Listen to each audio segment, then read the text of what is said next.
पोरग मीनं बरोबर कपडे घातले आणि थैली उचलली की मला फोन करते, बुवा चालला चाटा मार्याले.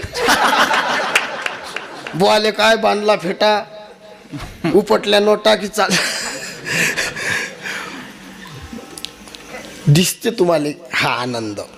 आता देवा आम्ही कावेल होतो, आम्हाला घरी राहायसाठी आम्ही हे होईल होतो. देवानं पुरा आराम दिला. हा सप्ताह झाला की तो सप्ताह. हा माय 180 कीर्तन वर्षाचे असत. घरच ना दिशे ना बाबा. 4-4 महिने जे दिलं देवानं घरीच राहे. ढोरच चालू मी गाई चारायला जात जा. 4-4 महिने घर नाही. एकदा मी 4 महिन्यानं घरी गेलो. पोरग 3 वर्षाचं असं वट्यावर उभं. आनंद सांगतो तुम्हाला, वाटते आमची मजा. पोऱ्या मला वट्यावरून पाहिल्यावर त्यानं पळत यावं की नाही, पप्पा दे पप्पा. अळाण्याचा ऐकले का बाबा म्हण. हा बाबा आले. पोऱ्या मला पाहिन करे माव बोलाव.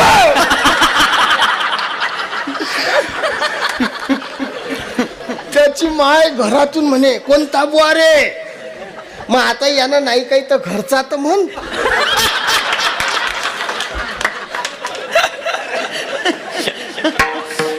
ते घरातून ओरे कोण्या नारळातून दही, कोण्या नारळातून बुक्का, दही बुक्का, दही बुक्का.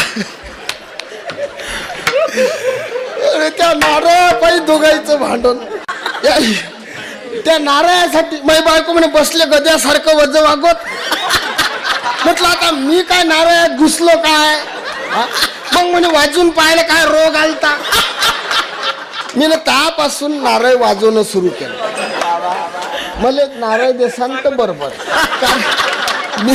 मी नारळ घेतलं की वाजवतो, मग थैलीत घालतो. भांडणं